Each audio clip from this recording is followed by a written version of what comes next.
Welcome to Screw the Commute, the entrepreneurial podcast dedicated to getting you out of the car and into the money. With your host, lifelong entrepreneur and multimillionaire, Tom Antion. Hey everybody, it's Tom here with episode 16 of Screw the Commute podcast. I hope you listened to episode 15 with the gorgeous and stylish Rain Parvis talking about being an image consultant in the cutthroat city of Los Angeles. She also makes great points about collaborating with a major brand, and that's a great business idea. You don't want to miss episode 15. Now, this episode is going to be about seminar scams. Seems like it's pretty negative, but I'm just trying to give you an insider's view of how to stay safe and not get robbed when you go to a seminar. Now, our sponsor today is the Internet Marketing Training Center of Virginia, a distance learning school, which teaches legitimate techniques to make a great living, either working for someone else or starting your own online business or both. Check it out at imtcva.org, and of course, we'll have it in the show notes. People ask me all the time, Tom, why are you attacking the seminar industry? You're going to ruin it. Well, I respond, the seminar industry is ruining itself by standing by while rip-off sociopathic seminar leaders rob good people. So how do you like that? Actually, I really wish I didn't need to do this, but I live by one of the favorite quotes, and there's some controversy about who really said it, but the quote is, the only thing necessary for the triumph of evil is that good men do nothing. Well, I won't take the time here, but I also feel that I've been put on this earth as a sheepdog. That sounds kind of funny since I love dogs, right? I'll put a link to the famous parable as recounted by Lieutenant Colonel Dave Grossman. I believe it was in his book called On Combat. It has to do with sheepdogs protecting sheep. And just so you know, being called a sheep is not portrayed as being bad. I couldn't help it. I had to throw that in there. It's not portrayed as being bad. It means you're really nice. Anyway, if you would like to read that parable, check out the show notes where I have the link. It's too long to even mention here on this audio. Okay, today's topic is the top 20 seminar scams and how you can avoid them. I'm pretty sure there's more than 20, but what's a few extra scams among friends? Also, I'll have links to an article about this in the show notes and a webinar I did about the same topic. I decided to do this after spending over half of my speaking career, the half is about 13 years, speaking at public seminars and watching the decline of services provided by seminar speakers and promoters, and also the increase in scammer speakers getting rich while committing fraud at the expense of mostly unknowing and trusting people. I'm hoping those speakers and promoters on the edge will clean up their acts, and I hope the really bad ones will be exposed. The good ones won't be bothered a bit because they won't allow these kinds of things or activities to happen at their events. I might add that I'm talking about expensive coaching and training programs sold at these seminars, not something like a low-cost book or CD or something that's a small amount of money. I'm talking about big training programs that don't really come through. Hey, maybe you need a kick in the rear no matter what the cost. I don't know.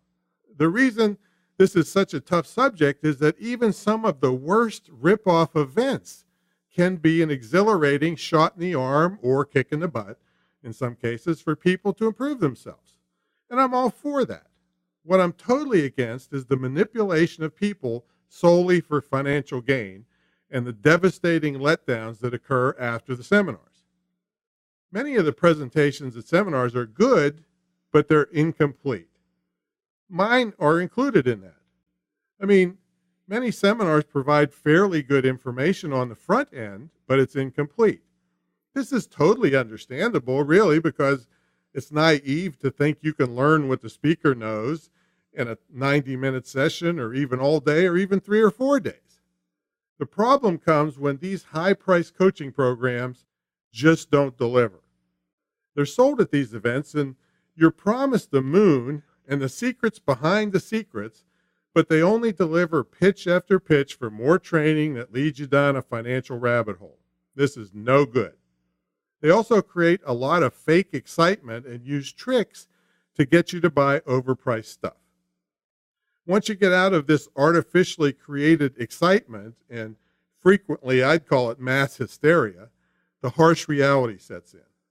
I mean, most programs you buy don't even come close to living up to the hype used to sell them to you. Once you see the kind of tricks these fraudulent speakers use on you, you're going to be able to make better decisions on whether to attend a particular seminar, and once you're there, whether you should invest in, I gotta laugh, invest in further coaching. I'm laughing because it's kind of an unwritten law in the seminar business for speakers. They have to use the word invest instead of buy. That's so they can manipulate you better. So what's coming up are some insider tips to watch for when attending a seminar, and they're in no particular order. I mean, you could get zapped by one of these at any time and any place at a seminar. If you go to a seminar, you probably should print this out and take it with you. Well, wait a minute, that's ridiculous because you're listening to this, but I'll try to get a transcription in the show notes for this episode. You'll be able to see if they're using these techniques against you. All right, here we go. Here's the first one, and I'll probably forget about first, second, third. I know there's way more than 20 here. But the first one is a fake application process. And remember, these are in no particular order. While there are many legitimate application processes to determine if you are right for a particular program, there are also many that aren't legitimate at all. This scam is designed to make you think the program you're applying for is exclusive. The really insidious part of it is that it's not an application at all. It's a contract, and frequently it's designed to get around the right of rescission law. See, the right of rescission law is applicable in pretty much every state that I know of and gives you a minimum of 3 days to cancel a contract for any reason or no reason at all. It's designed to protect consumers from high-pressure sales tactics. You do have to be careful because one attorney told me, oh, federal law makes it 3 days no matter what. But when I keep running into individual states, that maybe it only applies if you're selling, being sold aluminum siding or windows or something like that. So I really don't know who to believe here, but it does depend on the state.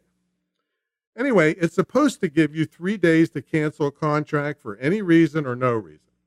So the fake application process scam is using a combination of the takeaway close. The takeaway close is when a salesperson makes you feel like you're losing out on something. And the other thing that's combined in this particular scam is circumventing the right of rescission. That's usually 3 days. What they do is they have you fill out your application, which is really a contract. Anytime you're filling something out, think of it as a contract.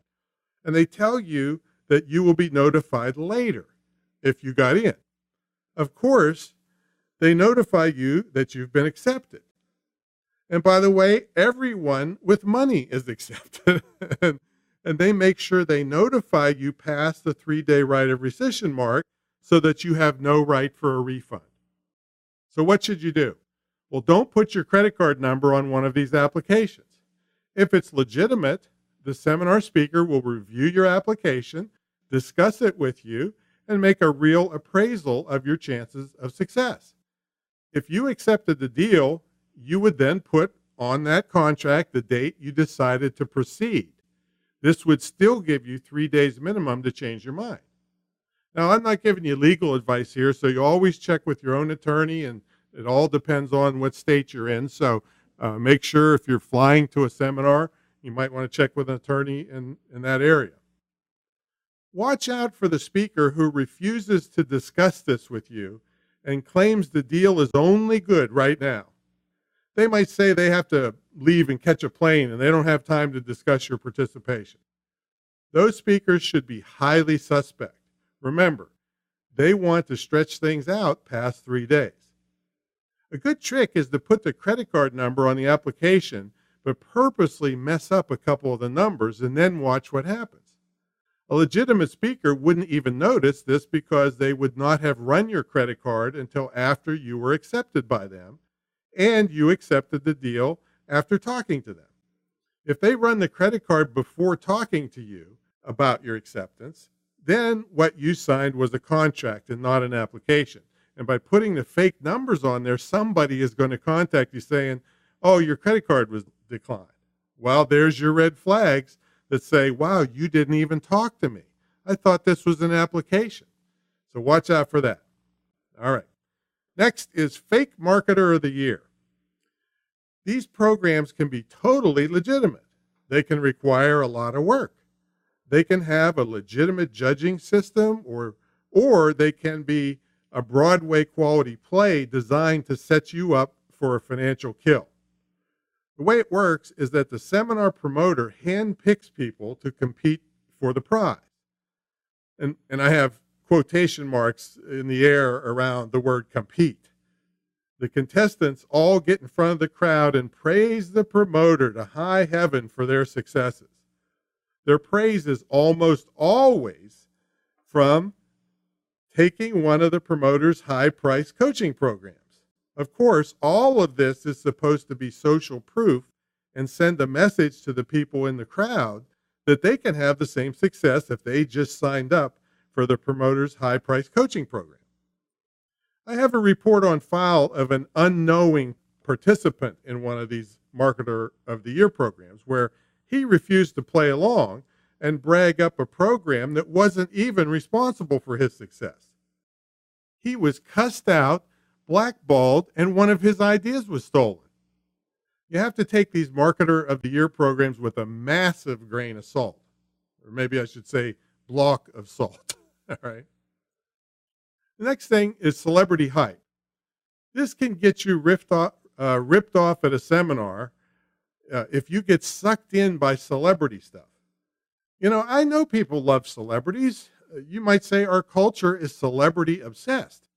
Even me, a guy who wouldn't fall all over himself to get John Travolta's autograph. I mean, I was standing right next to him at a party. You just can't help but feel differently when you're in the presence of someone like that. I get that. I did myself. I thought, this is really cool. I'm standing next to John Travolta. And it's fun and exciting to meet celebrities, and all kinds of organizations have celebrities appear at their function. That's great. Get your picture taken and have a lot of fun. Unfortunately, I also get the economics of celebrity hype and how con men and hucksters use celebrities to manipulate you into spending money you never would have spent had you been clear-minded at the time. Many celebrities are really cheap when it comes to personal appearances. Let's look at the economics of this. You can get a B-list celebrity appearance for a couple $1,000s. Now, if you head towards the A-list, I mean, that's the sky's the limit on what you would pay, but skilled manipulators can get pretty well-known people to attend seminar events for fees way less than $10,000. And you could get industry celebrities pretty much for free. So you're at a seminar and you see a well-known person touting the promoter as good. So you figure the promoter must be good, or the seminar speaker must be good. This is a wrong assumption. All you just witnessed is a paid endorsement, probably delivered by an actor who's really good at saying words someone else gave them, all right? It doesn't mean a thing of how they really feel or what they really know about who they're endorsing. The reason this is cheap is that a skilled seminar speaker or promoter can sell you intangible things from anywhere from $1,000 to even $50,000 or $100,000. Now multiply this by many people in the audience who bite, and they've got $1 million day, and it only costs them 10 grand or less to get a celebrity puppet to help make it happen. None of the celebrity hype has anything to do with the service you will get, not a thing. Another thing to keep in mind is that the promoters do give great service to the celebrities and industry celebrities, so these celebrities may actually believe the speaker is a good person. I've had some of the celebrities tell me they actually thought the promoter was good, and in some cases, they became victims too. They were hoodwinked by the promoter or seminar leader and gave an endorsement they wish they hadn't have given. Bottom line is that the celebrity is not going to help you get your money back when the promoters and speakers rip you off. So you must really resist the urge that the celebrity will sway your decision to invest or not. You must do it on the merits of the program and the reliability of the speaker or seminar leader, which is in many cases hard to ascertain because they frequently sue anyone who says anything bad about them. Okay, now a spin-off of this is arena events. This is similar to the celebrity hype scam I just mentioned. Super big name people like Colin Powell and Rudy Giuliani and Barbara Bush and people like that are paid big sums of money to appear at these enormous events. I'm not saying they're complicit, although I would love to see their contracts to see if they're getting a percentage of sales at the event. The names of these big celebrities are used to attract enormous crowds, and in between the big name speakers, no-name high-pressure speakers do speeches and sell stuff. And I could tell you, they would not be there if they weren't really supreme at selling stuff to crowds, no matter how worthless the product or coaching program was. All right, the next one is done-for-you programs. Oh my goodness, I get so many complaints about these programs. They're designed to take advantage of several things. Number one, laziness and the dream you can have something fantastic and put in little or no effort, which is ridiculous. And I'm sure if you're thinking straight out there, you'll agree. And number two, the purchaser's inability to assess what they are actually buying until it's too late. And they can't even tell if it was worth it or not. This falls into the too good to be true category. Expecting in any fashion whatsoever that you can have great success and riches without any effort is pretty much ridiculous. Most people in front of a trusted and knowledgeable advisor who explained to them the complexities of actually gaining success in a particular field would probably say that most of these programs now look ridiculous to them, even though they spent money when they were in the midst of all the hype. To actually do anything that would be any good for you most likely cost tens of thousands of dollars of man hours and labor. If you fall for these types of schemes, no matter how good they sound, you may well go ahead and apply for the old make money stuffing envelopes from home scam. I mean, if it was so easy to do everything for you and make money, why do they need you? Think about it. Why do they need you? Why don't they just do this thing for themselves and keep all the money? It's a ridiculous scam based on your laziness, thinking you can have something for nothing. But there's something more insidious going on here for this scam, and I've uncovered one lately that has nothing but complaints. It's one that sells poor and outdated information and fraudulently predicts the prospects of success of the people who have zero ability to even know what they bought until it's too late. And there's no refunds. I have on file detailed complaints about one promoter who is now backpedaling as fast as he can because I'm exposing this. And I think he's changed the name to Done With You instead of Done For You. It's done with you because it clearly wasn't done for you. I think a more accurate description of these type of program is done to you. Okay. The program, in my expert opinion, is misrepresented, has little chance of success, is outrageously overpriced. It sells poor quality and outdated information, and some of it's dangerous to your cybersecurity. In addition to the ridiculous entry price, I think it was like something $13,000 for this piece of garbage.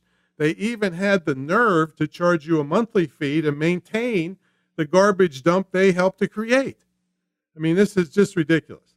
Bottom line for you folks is that you should run from most done-for-you programs, sold at seminars or even online, unless you've got cash to burn and you don't care if it's a success or not. All right, let's see what's next here. Refusal to record. Now, this is an issue that can be legitimate, but it can also be sketchy. For years, A no recording policy at seminars was pretty much standard.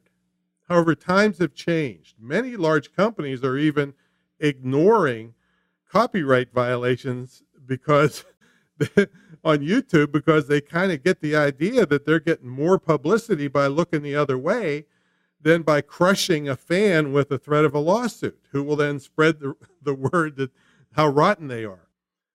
I mean, look at the Grateful Dead. Arguably one of the most successful bands in history allowed people to record their entire concert and even made it easy for them to do so. Keep in mind, I'm in no way advocating copyright violations. Not at all. I'm just saying that companies that ignore this trend should think twice and let people record. I'm also saying that some companies strictly enforce this policy to make sure there isn't video or audio proof of their nefarious dealings and what they said behind closed doors. So that's what I'm saying is the sketchy part. I mean, one seminar promoter stole a participant's $300 note-taking pen. This person had already paid for this expensive seminar, and the scumbag stole his pen. Of course, no legitimate speaker or promoter wants their information sold, and if they haven't been paid for it, I get that. But there's no reason after someone has paid for the information to come to an event and wants their notes and a recording to restrict that unless something sketchy is going on. So find out before you agree to attend the seminar what their policy is and get it in writing. If it's no recording, I mean, you still may want to attend for other benefits of the seminar like networking and meeting industry experts and so forth, but it could be very shaky what's going to be said, and they don't want to be held accountable. Okay, here's another really big one that's very, very common. This is called fake urgency. First of all, let me say that I teach copywriting as part of my internet training, copywriting901.com. Yes, I use urgency techniques to get people to act now. Very common, no question about it. Pretty much the entire business world does this, and there's nothing inherently wrong with moving people to action, so long as what you sell them is truly right for them and will help them. That's the big difference. See, the reason you see so many urgency techniques at seminars is that the bad boys and girl seminar speakers and promoters know they're not going to follow up. They know they're not going to come through. They're not going to give you what they promised. They know they aren't going to treat you with your best interest in mind. They want that quick buck while you're standing there, and they want it in the heat of the moment when you're probably not thinking clearly. Being on the inside for so many years, I'm aware of the enormous number of chargebacks they get for pressuring people to buy now. Chargebacks are when you have to call your credit card company to get your money back because the person that sold you something refuses to deal with you or give you a refund. And I always would pay by credit card, I might add, because that gives you a better layer of protection. The reason this is somewhat of a scam is that I can virtually guarantee you, and I'm talking about fake urgency here, the person making the claim that the price is only good for the next, how they do, 27 seconds or something like that, would grab your credit card and almost break it out of your arm or break your arm taking it in a heartbeat if you called their office and said the following. Well, I was at your seminar last month, and if you give me the seminar price, I'll sign up. If you won't, then thanks, I won't sign up. They're going to grab your money so fast. Now, I think this urgency technique also shows a bit of desperation. The most truly powerful people don't need you to sign up. I mean, they really don't. Yes, they want you to sign up and they want to make money. Heck, I do too. I get that. But if you don't sign up today, it pretty much won't mean a thing to me. All right. I want you to, because I do know that if somebody else gets a hold of you, they're going to rip you off. Many other people will. I'm not saying I'm the only good guy around, but yeah, I want you in my fold because I know you're going to get taken care of. But if you don't sign up, it pretty much won't mean a thing to me. It's not going to change my lifestyle. So the most powerful people are not going to force you to sign up. I mean, just yesterday when I was working on this podcast, someone called to sign up that had seen me 6 months ago, and he wanted to participate in my program with his son-in-law. But at the time, his daughter and son-in-law just had a baby, and they had to really get a handle on that situation before they could concentrate on my training. Great. I gave him the seminar price. I passed on the commission to the promoter, which I didn't have to because I was only obligated for 90 days to give him the commission, but I did it anyway. Why? Because I'm honest. That's why. And everybody's happy. Nobody felt pressured or scammed, and I sleep at night knowing I'm not one of the a-holes that does all the bad things listed in this podcast. All right, the next thing is very common. That's lying about results. Wow, I've heard some whoppers from the stage in the years I've been up there. I heard a stock market speaker virtually guaranteeing 30% returns. I heard a real estate speaker doing the same thing in combination with a done-for-you scam, talking about 30% returns being easy on real estate in, I don't know, Mississippi or the furthest state away from where she was speaking. All right, so people couldn't easily check it out. A public speaking speaker and his partner were talking about the number of people they put in a seminar and the enormous sales they made. It was later revealed all of it was a big lie, all totally exaggerated. Now, even proof is not proof anymore. I was one of the first people ever to show real sales figures online. And I've been on the commercial internet since 1994, when it started. I started showing real sales figures to support my training with actual bank statements. I'm still the only one that shows you real figures for sure, because when people come to my retreat center, they actually see my bank statements, not even copies. Now you regularly see fake screenshots of sales that are either made in Photoshop, or it could be real screenshots of sales figures, but they don't tell the whole story. Here's an example. Maybe a person would show you $200,000 in sales in a very short period of time that they made on their fantastic product. What they didn't show you was that to get that $200,000 in sales, they spent $250,000 in pay-per-click, traffic, and affiliate commissions. And the promotion actually lost $50,000. They figure whatever they sell you and the thousands of other suckers that they sell their program to will make the $50,000 back plus a lot more. This is totally lying about results or lying by omission.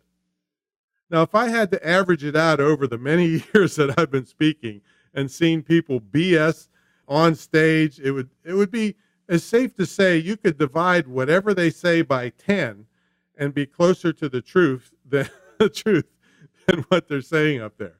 So be extremely careful when you hear sales figures being hyped from the stage. Now, when I say sales figures, which I do sometimes, they're verifiable, or I don't say them, or I make a big deal that I'm not sure about the figures. So be careful when you're listening about results of anything from a seminar.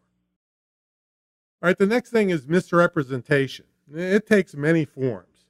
The do-it-for-you programs I mentioned earlier are good examples of this. The name of the program totally misrepresents the reality of the program. This is unethical at best and actually criminal at worst. Unethical seminar speakers or promoters have many chances to hoodwink you both at their events and in their coaching programs afterwards. Sometimes this is innocent and unavoidable, but sometimes it's a deliberate attempt to get more people to attend, even though they know they can't produce what they promise. And here's an example that involves me. I was booked to speak at an event that I had done many times in the past. The scammer seminar promoter, and he wasn't a scammer when I first met him, but he kind of evolved into that, knew that I was selling more than anyone, including himself. So he wanted to get rid of me so he could get the sales and money. The greedy bass, you know what I'm talking about, created a contract situation he knew was unacceptable to me. So I did not sign it and did not attend. What he did was he purposely kept the advertisement of my appearance on his website. I heard later people in the crowd were there in part because they were expecting to see me. But of course, I was not there. This is misrepresentation. Had I gotten sick at the last minute, that would have been an unavoidable situation and unfortunate, but not misrepresentation. Knowing in advance that I was not going to be there was misrepresentation. And if you happen to listen to this, you freaking jerk that did this, I'm talking about you, and you know who you are. Another speaker misnamed his seminar to make you believe it was, well, let's say about subject A. When you got to the seminar, subject A was only a tiny fraction of the entire seminar. This is misrepresentation.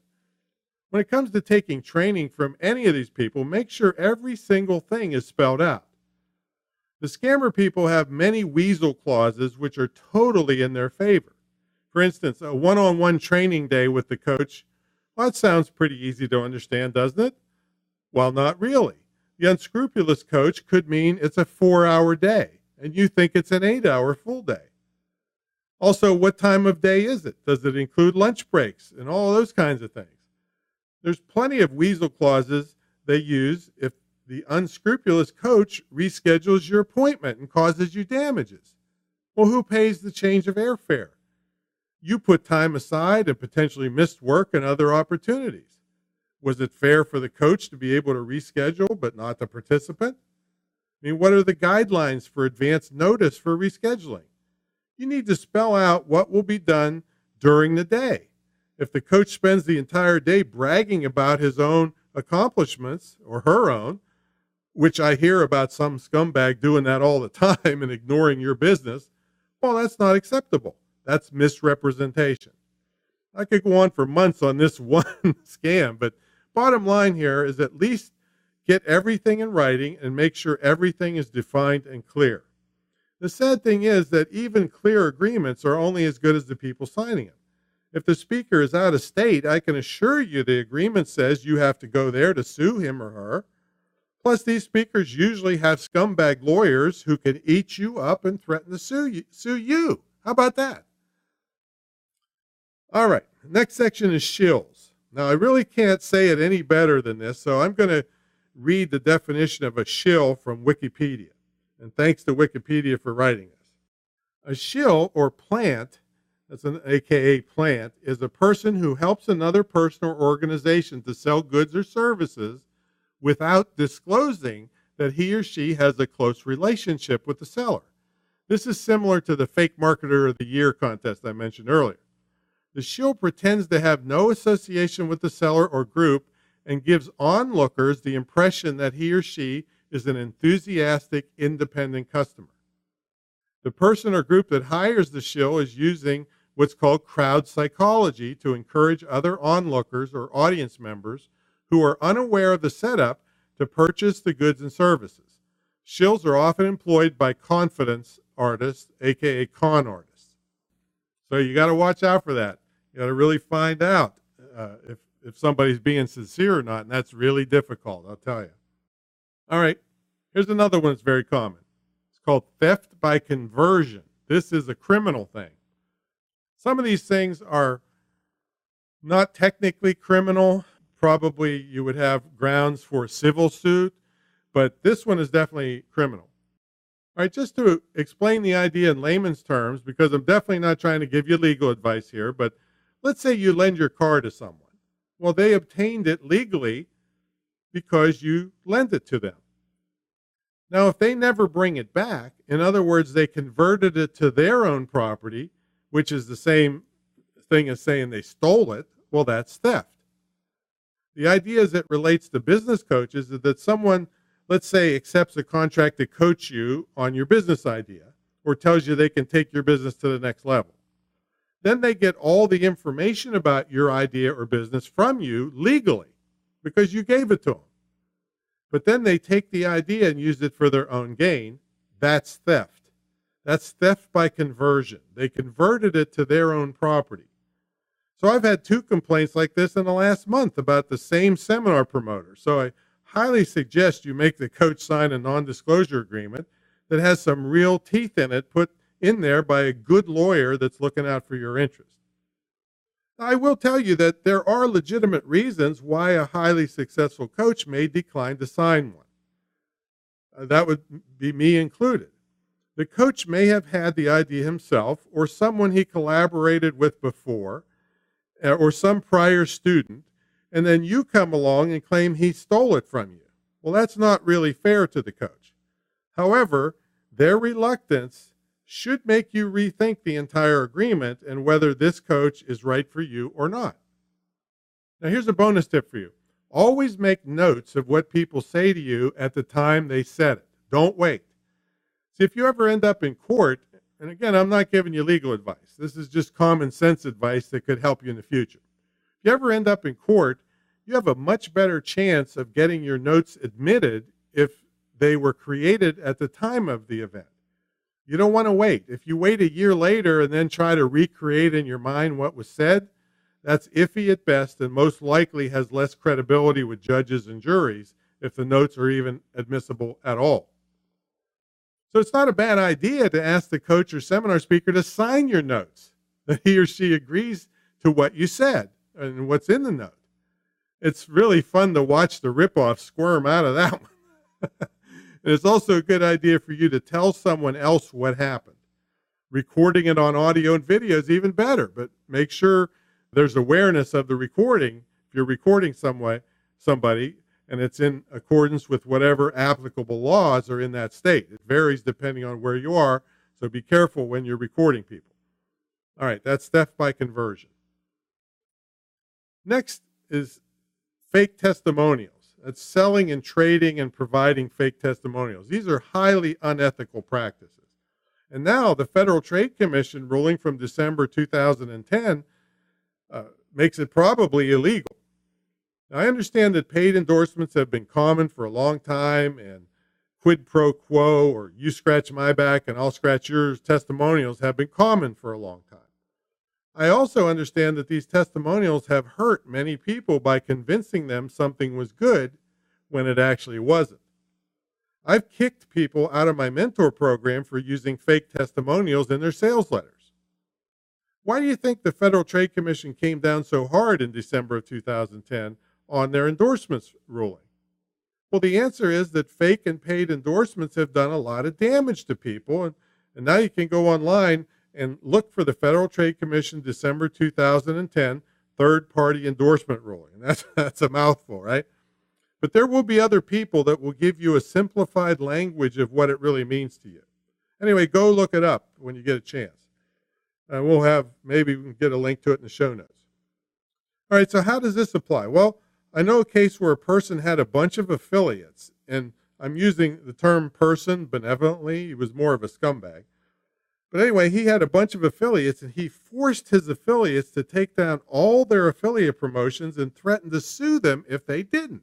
What? Now, me and all the other people that have been around forever on the internet have never seen such a thing ever.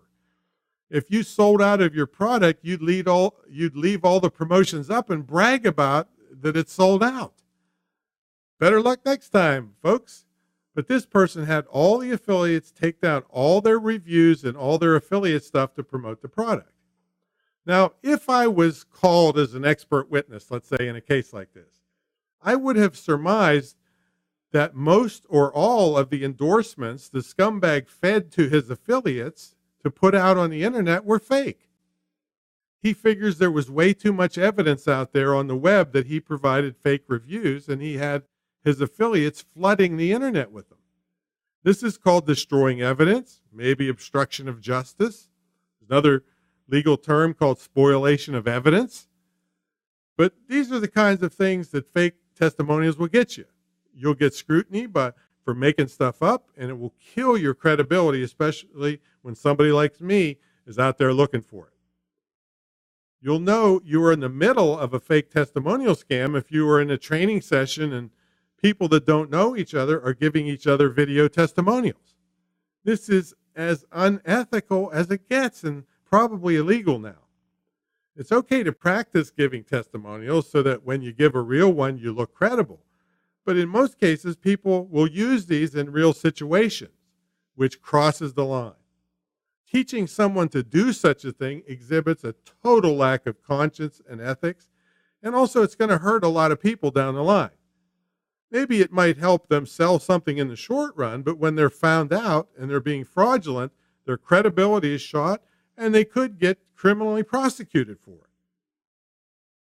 All right, selling endorsements. Now, another thing to watch out for well-known people is selling you endorsements or interviewing you for pay. Now, this again is covered heavily in the FTC guidelines. A paid interview thing is kind of a gray area, and I would tread cautiously and have your attorney review the agreement, because using such a testimony or interview in a fashion that does not comply with FTC guidelines could probably get you into deep trouble. And I've been on those kinds of interviews, and they're basically infomercials. Now, if you get involved in that, just make sure false claims are not being made.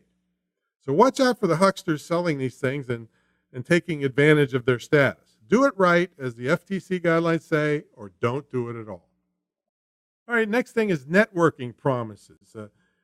The thing that can happen to you at a seminar, and actually this doesn't happen to you at the seminar. This is part of their carrot to get you to pay big money for that coaching program.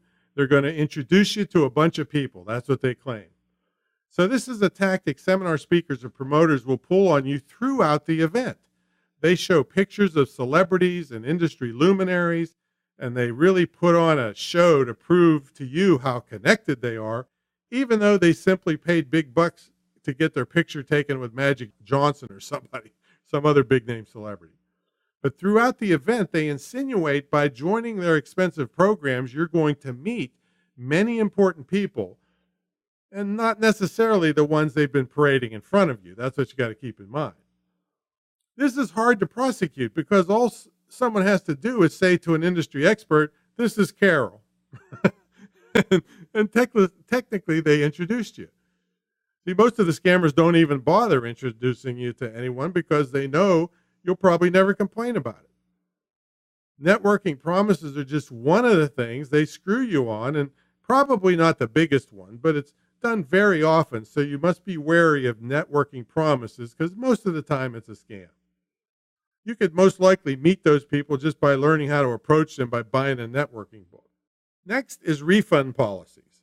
This can be a place you can get scammed very easily. I've seen some promotions where there's more than one refund policy on the same promotion. How confusing is that? More than one promoter has a policy of making it impossible for you to request the refund.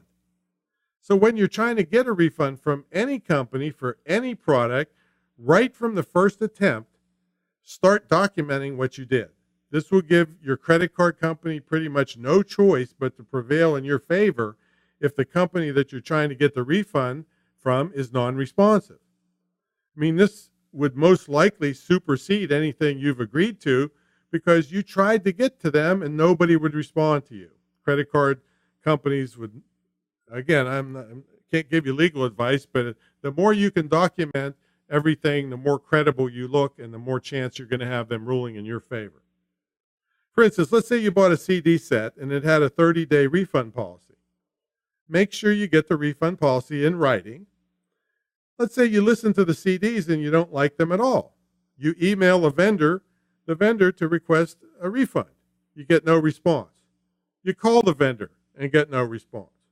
You call again and get no response. You should make note of the date and time of each attempted correspondence. Print out the emails. Make notes of what you said on the voicemail. Put the exact date and time of your notes. If it was 1:07 p.m., then put 1:07 p.m. See, the more precise you are, the more credible your complaint is. Now, if you haven't gotten a response from the company in a reasonable amount of time, and that would be like 48 hours maximum during business days, immediately call your credit card company and start the complaint process. This will give you ironclad proof you initiated the refund within that 30-day period. Now, some refund policies are designed to be impossible to comply with. For instance, you order at a seminar and agree to have them ship you the products, and they have a 30-day guarantee. Well, the slimy promoter says the purchase was made the day of the seminar. 5 weeks later, the fulfillment company ships the CDs, which you deem are terrible. Oops, too late. Your guarantee started the day you bought them. Too bad for you. It took so long to deliver them, right? You should have carried them home on the plane with you. All right? Not that it would have mattered to some of these scumbags. Now, how about the promoter who tells you ominously that if you ask for a refund, you'll be blackballed from buying other products and attending other seminars? Not only from him, but other seminar promoters he knows. Is this legal? I don't know. I'm not a judge or a lawyer. Maybe a one-time instance might not be illegal, but an ongoing policy of intimidation? Well, according to my law enforcement friends, that's a different story. So be careful with refund policies. They could simply be smoke and mirrors. And let me give you one little story about this. I have on file an email from someone that worked for one of these scumbags. And she told me when she first started working there that she said to the scumbag, she didn't say that exactly, but she said to the seminar speaker, "What's the password? Because I need to check the 800 number today to see what calls we had." And he says, "I don't know." She said, "What do you mean you don't know?" He said, "Well, I don't ever check it. If I never check it, then they can't say that I know they were asking for a refund." That was the policy from this scumbag. So anyway, be careful with refund policies. Okay, next thing is Presale Contact. Now, this scam has two opposite parts. The first part has the speaker or promoter spending little or no time with you and forcing you to purchase before he or she will answer any questions. Now, this leads to people getting caught up in the moment, buying basically the proverbial pig in a poke. I mean, there's no way on earth you should deal with such a person, no matter how important and knowledgeable they make themselves appear to be. The second type of scam is where the speaker or promoter spends all kinds of time with you, answering all your questions, being nice to you until he or she gets your credit card charged and gets past the right of rescission. Then you pretty much don't exist. I've heard stories of a guy who charged someone $47,000 for a coaching program, and the person heard absolutely nothing from him for over a month, and then only when they themselves pressed the issue. See, this is harder to detect because they seem so nice. It lulls you into complacency. It's better that you do your research in advance and locate people that have been in the person's program for a while and see what they think. And another little sidebar here, this is so insidious. You got to be careful of the ones that drank the Kool-Aid. I mean, there's people out there that you can screw them over and over and over, and they're still wrapped up in, oh, he's a big shot. They're just super naive people. I mean, you darn sure don't want to take their recommendation. So make sure you get a good cross-section of people that you get recommendations from. Get solid examples of how the coach or speaker helped the person after the money was paid. Answers like, oh, he called me to welcome me to the program, or he's such a family man, or she's so well liked are not acceptable answers. First, many scammers, this is one of their deals. They parade their family out on stage or in PowerPoint pictures to make you feel they are a good family person. One guy I know does that and spends the entire conference trying to get laid by young women after he's shown his beautiful family on stage. Another guy parades out his dead sister and gets people all emotional when he's the scumbag of the earth, this guy.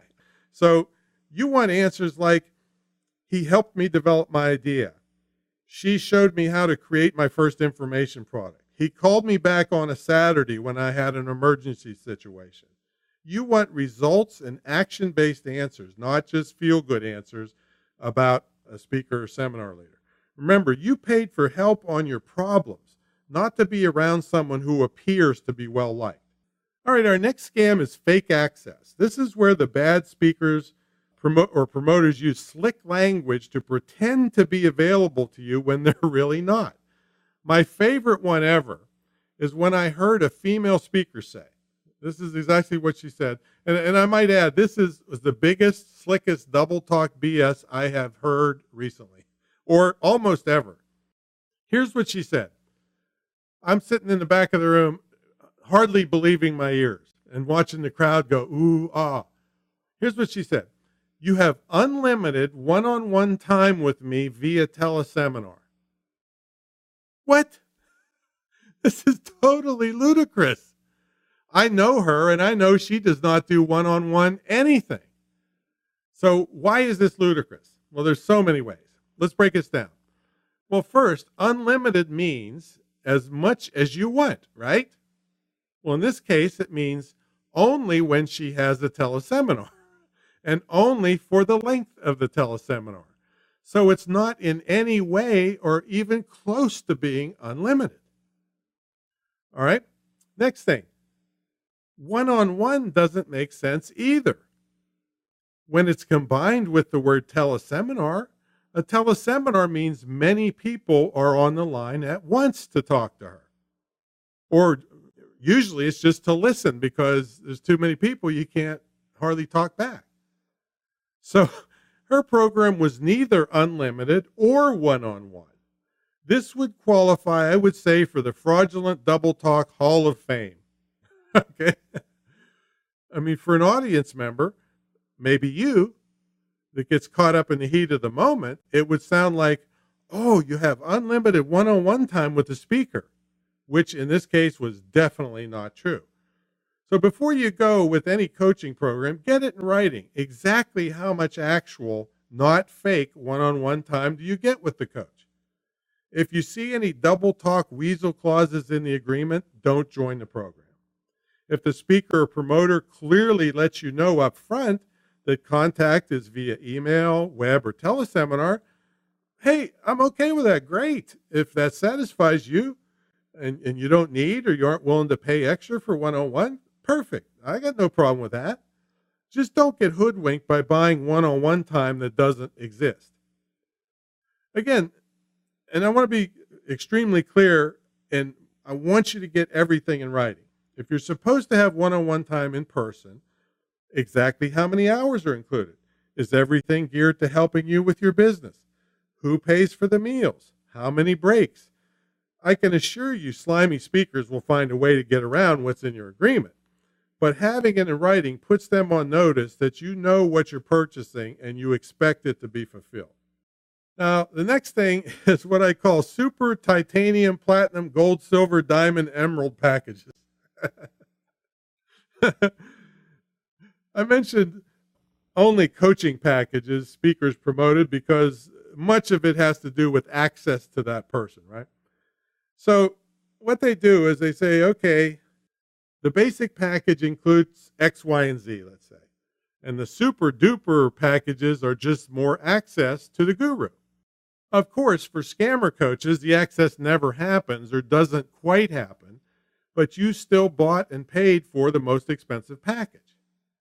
Now, I'm an audience watcher. When I attend an event and see one of these silver, gold, platinum kind of speakers, I see the audience in total confusion of what they're actually buying. And the speaker is usually such an expert at manipulation of crowds, the audience members buy anyway, even though they have no idea what they just bought. And this makes the slimy speaker very happy. Another part of this fake access thing is emergency calls. The speaker or promoter tells you that you get so many emergency calls. This is part of their access. This also needs to be in writing and all the details spelled out. Now, think about this. An emergency is an emergency, right? This means by definition that quick response is expected. I know a scumbag speaker promoter who didn't return an emergency call for 4 weeks. Okay? What a piece of garbage this guy is. An emergency call rarely should take more than 24 hours to return. In most cases, if the person that sold you the coaching really wanted to, they could return it in a matter of hours or even minutes. What happens in real life with unscrupulous and uncaring coaches is that they already have your money, and your emergency is now an inconvenience to them. I also heard the same speaker spent an entire emergency call with the caller, and the caller is the person supposed to be receiving the help. The scumbag speaker was relentlessly eliciting the caller's expertise to help in an area of the scumbag's business. All right, so it's no wonder I want to take a shower if I'm on stage around any of these people. All right, next one is fake credentials. A major big name player in the seminar industry recently got caught falsifying his educational credentials, and because of the embarrassment was forced to resign from a major company board of directors. Another guy was recently outed online for possibly being involved in a scheme to create a fake credential for himself. I have the evidence of this on file. I took screenshots of it. Sometimes I see so many letters after people's names, it's like old McDonald's EIEIO. I mean, it would take a team of investigators to figure out what the heck all those letters are. Many of the bad eggs falsify their income figures and experience levels. They say, oh, I was an award-winning this or that. Well, what was the award is what I want to know. What company did you work for when you won the award? Who was your supervisor? Is the award recognized outside your cubicle? Many of these fraudulent speakers spam the internet with false positive information about themselves to bury the bad stuff. They're so good at it that it's difficult to find the real truth. I suggest dealing only with people that have a tremendously long track record and very few negative things being said about them. Yes, I understand the best people in the business, myself included, have jealous naysayers and people who complain about everything and they're attacking them occasionally. For good people, though, the bad stuff certainly isn't widespread, and there certainly isn't much of it. For bad people, unless they're brand new, once you start digging and you know who to talk to, eventually you could find a virtual geyser of civil and criminal complaints. What compounds the trouble with this one is that the bad folks are master manipulators and able to get really nice things said about them by very public figures. This further bolsters their ruse of being experienced and credible. I know several very big name people in the speaking business and in our business the internet business, who are regretting their very public endorsement of some very bad people. To combat this, do your research as best you can, but add this to what you find.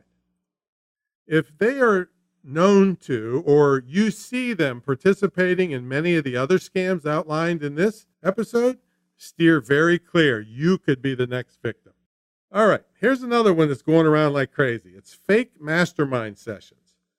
Masterminding is considered an extremely powerful and personal improvement tool. Rip-off speakers and promoters have managed to bastardize this concept too. The real concept is a small group of peers, maybe 10 or so, who get together and work on each other's problems. Pretty simple concept, right? In an effort to maximize their money while minimizing the depth they would have to go into for any individual business problem, scummy mastermind leaders pile everyone in a room. A mastermind is not 70 people stuffed in a room, each with very limited time where their business is being addressed. What this does is three things for the scammer. Number one, it fulfills the obligation to let people participate in a mastermind session, so they get that out of the way. Number two, it lets the scammer do it all in one time instead of doing multiple small and in-depth sessions like he or she should be doing. So they do it in one day and they're done and they fulfill their obligation because you joined this stupid large mastermind session. And number three, it hides the fact that the scammer may not have the experience to go into much depth when facing business problems. Heck, anyone can stall and get many of the 69 other people in the room to chime in with ideas for the pitiful 15 or 20 minutes the participant is on a hot seat, let's say, at one of these fake mastermind sessions. If a seminar leader says that masterminding is included in their package, this again is the time for you to get exact details. Like, what is the maximum number of participants? Are they going to be selected with similar income and achievement levels to mine? A lower income and achievement level doesn't necessarily mean the person has nothing to contribute. But if I was paying big money to be in a mastermind session, I would want to know the people in there giving me advice were highly accomplished, wouldn't you? It's very hard to find the right mix of people to put into an effective and small mastermind group. It's easy to lump a bunch of people in the room and put on a dog and pony show when you couldn't care less if anyone got meaningful and helpful information out of it. Another problem with The fake masterminds has to do with theft by conversion, which I covered earlier. When the scumbag hears all these great ideas, they frequently steal them and use them for themselves or collaborate with somebody you never heard of to do it for them. Yes, I understand some value could be had from the worst run mastermind groups. I understand people with little business experience might say, "This is wonderful." That's primarily because they don't know any better. Some of the people with lots of business experience, but who have imbibed the Kool-Aid of the con man, feel important when they get to talk a lot at the mastermind and lord themselves over the newbies. It's just a pitiful situation. I just don't want you to spend top dollar to get a dollar store mastermind experience. I suggest you spend the money on a business book subscription and you'll most likely be better off. And one more thing about fake mastermind. Since you paid to be there, the leader has a captive audience to spend an inordinate amount of time upselling you to his or her bigger programs, and you're basically stuck there and forced to listen. All right, next is selling the dream. In many cases, the seminar you attend will be mostly hype and selling the dream of success rather than giving you actual content that would help you achieve success. The entire event is a continuous pitch, also known as a pitch fest, with promises of the greatest information, always one more and one more expensive seminar away. Sometimes the initial seminar has content and helpful material mixed in with the pitches. Well, you can't really complain too much about that if it was reasonably priced and you got everything that was promised in the promotion of the event. In fact, you can expect pitches at most events. That's in part how they're financed by the promoter, who gets a percentage of what the speaker sells. Many of the scams occur when you make one or more of the purchases for further training. So be extremely diligent about what you buy at a seminar and refer to this entire list of items. I mean, it's great to have dreams, but not pipe dreams created by people who only want their dreams paid for with your money. Let's talk about some other things that happen at seminars. Watch for this fake exclusivity that is used quite a bit to make you think you're in some kind of secret club or inner circle, when in reality, the operator of the secret club is laughing at you for thinking you're really in. And yes, you actually are in if you pony up big bucks, but the question is, in what? There's no secret handshake or signal. The only thing that you need is lots of money to think you're something special. I made fun of this years ago when I called one that I was involved in the outer circle instead of the inner circle. The other thing to watch out for is that con men and women want you to think they have something really great or cool that no one else has. They are supposedly going to tell you things that no one else tells you. In some cases, they're telling the truth, but here's the warning. This information could be unethical or downright illegal and could get you in trouble for using the info, even though you learned it from the scammer. I mean, I got a report last month that one scammer promoter learned the fake application technique from another scammer promoter, and now he's being reported to the Attorney General in his state. Serves them right, tell you the truth. But the original scammer got away. Probably the reason no other seminar leaders or promoters are telling you this stuff is because it's most likely unethical and illegal. One scumbag lawyer was telling people to put logos of major networks, magazines, and newspapers on their website for credibility. He was justifying this by having them either advertise on the site or make a blog comment. This is highly unethical and I believe in violation of the FTC rulings. If it seems shady or shaky, use your gut and ethics and don't do it. Now, I do have a couple bonus ones, scams for you, that since I put out the first edition of this top 20 list, so let's go into them now. I'm a Christian. This, like many scams, is not really a new scam. I've just noticed it making a comeback lately. This is where the fraudulent seminar leader professes to be Christian, or they have found God. Well, first of all, that's pretty much an insult to Christians everywhere, right?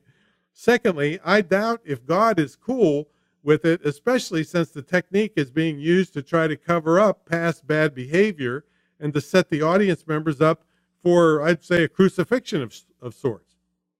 The old joke is God must live in prison because that's where everyone seems to find him. Now, it's a shame so many God-fearing people get taken by this tactic. They give the bad guy or girl second and third chances.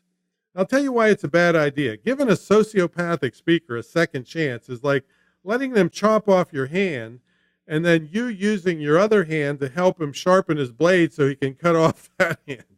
I mean, it's just ridiculous. It reminds me of a quotation I saw somewhere. I don't know who originally said it. If anybody knows, please let me know. It went like this. With proper nurturing, the shepherd can fleece the sheep over and over again. Okay? Well, good and real Christians don't lie, cheat, and steal, and they certainly don't use God to cover up their scams.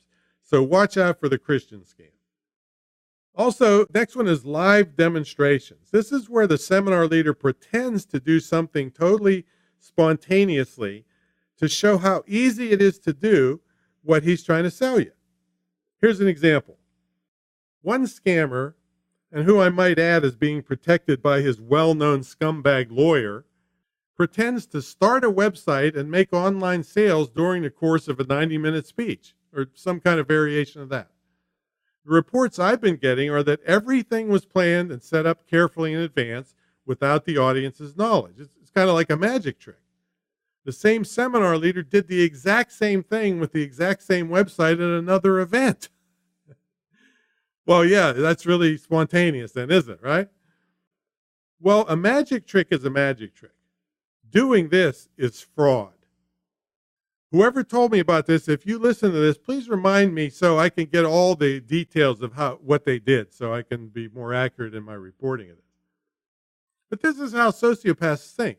In fact, if you want to go deeper into the sociopathic seminar leaders' minds, I have an entire webinar on this at tomantionwebinars.com. It's the first one right at the top. We'll have it in the show notes for you. Anyway, sociopaths never think they do anything wrong. I had one total scammer ask me, Tom, why are you doing this to me? Like he was the victim. All right. I'm also hearing of someone going all over the place giving live demonstrations of a service. I've actually used the service and it's total garbage, and you can be sure that whatever he or she is showing is the absolute best rendition of the service. Well, that's no reflection of the service that you're going to get. So watch out for fake demonstrations. All right, the next thing is, there's a next couple things is what I call scam catalysts. I made this term up, really, in the scam world. See, a catalyst in chemistry is a substance that increases the rate of a chemical reaction. So in a sense, in a seminar scam world, providing an on-site finance company to give the audience members instant financing can be a scam catalyst. Sure, I've seen it used to help people finance perfectly legitimate training, and I've even have reasonable finance available in my licensed internet marketing school. Nothing wrong with that. But in most cases, it's used to increase the rate of scamming by giving you access to fast and usually way overpriced credit right at the seminar. So please get control of your own credit situation. Don't fall prey to someone who wants to give you easy and overpriced credit, especially when they're rushing you to make a decision. You can be sure they want to take all that new borrowed money from you by the end of the seminar. And here's another example of that. This is another scam catalyst. This is very common at real estate investment seminars.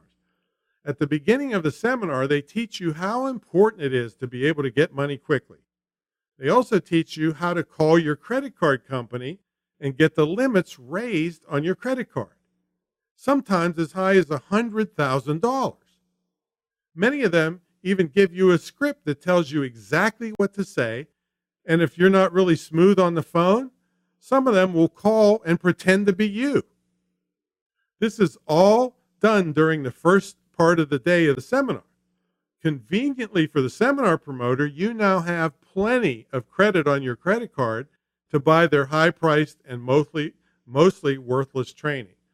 So that's the raise your credit scam catalyst, and some of the biggest, giantest names on this earth do this to people, either themselves or one of the people running seminars for them, and I guarantee you've heard their names. Now, here's another scam catalyst. The scam catalyst uses a sales technique called overcoming objections before they are raised. This is very common in salespeople to use this technique. Here's how it works. The scumbag seminar leader knows he or she has done really bad things to people. He or she knows that that either you know about it or you could easily find it out by doing a Google search. Some of these people are convicted felons. So they've got a problem they've got to overcome. Is how are they going to groom future victims if it's public knowledge what they've done to other people? And by the way, I got the term groom from a psychologist who was a victim. He's on my team in my Scam Brigade TV show. He said that these people are grooming you to take your money. They could be charismatic and they could be loving and funny and well-dressed and all that stuff. But they're still grooming you to take your money. They're chameleon-like and they have no conscience. They'll do whatever they have to do or be whatever they have to be to take your money. So what do? They use the old sales technique of overcoming objections before they're raised. They might say something like this. I've become so well known, and here's another variation of that, because some of the super big name people have other people doing the seminars for them. So they might say, the organization is so well known that we're a target for jealous competitors and negative people who have nothing better to do than to try to knock successful people down. Well, we're not going to let them do that, are we? So now he's trying to make you feel like he's the victim or his organization is the victim, and you're on his team to fight the jealous competitors. The reason this method is so insidious and a really manipulative technique is because basically it's true. The statement on its face value is true. The more well-known you are, the more likely someone will attack you. The problem is that it's also a curtain to hide behind to make others think you really didn't do those bad things. Now the bad guy or girl is making the audience members think that the bad reports were false and planted by jealous competitors and negative people, and then bam, they pull out one of the many scams in this report and use them on you while you're busy feeling sorry for them. Terrible. Some of the biggest name internet marketers are convicted felons or had their assets frozen by the government. Of course, they didn't do anything wrong. They were victims of government conspiracies to get them because they were too successful. Yeah, I call BS on that. I've been there since the beginning, and I know the things that they've done. To be honest with you, I'd be using a lot harsher language against these people, but I don't want to have to list this episode as explicit in iTunes. All right. So don't fall for that thing. Check everything out independently. Here's one more bonus scam catalyst. Over 25 years ago, I witnessed the method of, one of the biggest of all time name speakers was using to pressure people into buying things they couldn't afford. They would play carefully controlled upbeat music and encourage people to jump up and start dancing. Well, the minions of the big name speaker would watch the people jumping around the most and later take them aside. And they would say things like, oh, you're such a great leader. You're one of the most enthusiastic people here, and you've got a great future. And then they would say, you got to attend this next level training, and it's only some, $15,000 or $20,000 or something. If they said they couldn't afford it, they'd get pushed really hard. Well, you got credit cards, don't you? You're not a loser. You got a house you could mortgage, right? You're cheating yourself and your family if you don't find a way to go, et cetera, et cetera, et cetera. Well, people were losing their homes and going bankrupt and worse, all right? So these people are out there. So be careful when there's music playing, all right? By the way, at the next level of training, they would do the same thing, only then they would say, you got to go to the $50,000 training because you're so great and don't cheat yourself and all that. So if you want to stay out of high pressure at a seminar, don't jump up and dance. Okay? You're not going to be dancing with the stars. You're probably going to be dancing with an empty bank account. All right, just to finish up, There are many seminars these days that are conducted using very controlled, manipulative atmospheres. I mean, it looks great and exciting and helpful on the surface, but it's totally designed to extract the most money possible with zero regard for the well-being or success of the participants, which would be you. If you're lucky, you just lose your money. If not, you could actually lose your life. And if you think that statement is inflammatory, just Google James Ray, who was convicted with the deaths of, I think, 3 or 4 people with a sweat lodge in Arizona. Read about his case. And read all the original stuff about his case, not things he's put out about it. This was just a total disregard for human life. I've been in this business a long time. I'm trying to help clean it up so everyone wins. Good speakers, good promoters, and good attendees are trying to better themselves. That's all good with me. And certainly I lost a bunch of speaking jobs over this, but guess what? I don't care. I sleep at night knowing I don't pull any of this crap on people. I make plenty of money giving good, honest service, and I became a multimillionaire 18 years ago from treating people right. I'm just sick of the ripoff types that I've alluded to in this report that are ruining this industry. I just continue to gather evidence, and I'm making the bad apples household names. I love that. At every white-collar crime organization, I report all this stuff. I have a former White House staffer teaching me the ropes of Congress to present my evidence files there and at the Federal Trade Commission. And I'm a person that's not into politics, so that's kind of tough for me, but it's worth it to help get these people to stop from ruining this industry and ruining so many lives. I would just like to give a reminder to a few seminar promoters who I declined to speak for several years ago. I lived in Washington, D.C. area for 13 years, and I was president of the Speakers Association. And those of you that remember, I told you years ago that my contacts told me the FTC was turning their eyes toward the seminar and speaking industry. Well, who do you think the third-party endorsement rule was aimed at? Well, we don't need bad apples bringing down more scrutiny on our industry. There's the potential to do so much good for so many people. So if you're a low-life scumbag seminar speaker or a promoter or both, and you hurt somebody I know, you can make all the fake apologies you want. You can scurry around trying to cover your corrupt tracks, and you can hide your nefarious dealings, but keep this in mind. I'll be watching you. After 40 years treating people honorably and ethically in my business, I've got friends everywhere that are only too happy to lawfully help bring you to justice. Just keep that in mind, you scumbags. Now to you seminar attendees. The last thing I want, and I know this has been a lot of negativity and a lot of dangerous things and rotten people I've been talking about in this episode. I get that. The last thing I want for you to do is to quit going to seminars. I want you to have a continuous quest for improvement and joy and learn from the experience of many of the fine speakers you will see at these events. The purpose of this episode is simply to protect you from an environment that could hurt you badly if you're uninformed about it. I'll have a transcript in the show notes, and you can always visit antion.com/top20seminarscams.htm. antion.com/top20seminarscams.htm, and the 20 is 20. I'd even suggest that you take this list with you if you go to a seminar and watch for these kinds of manipulative things. If you don't see any, you probably are having a pretty darn good seminar, but they're getting harder to come by, folks. Now, if you suspect you've been scammed at a seminar or sold coaching or consulting you're not happy with, please contact me with your details in writing.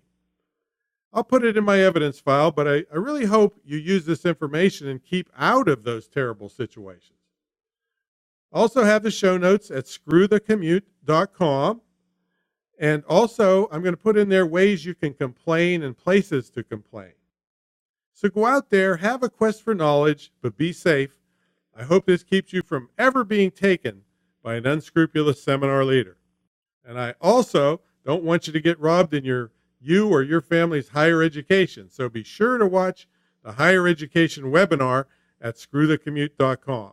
This has been episode 16 I'll see you on the next episode where Jerry Teplitz and I will show you how to switch on your internet marketing brain. I'll catch you later.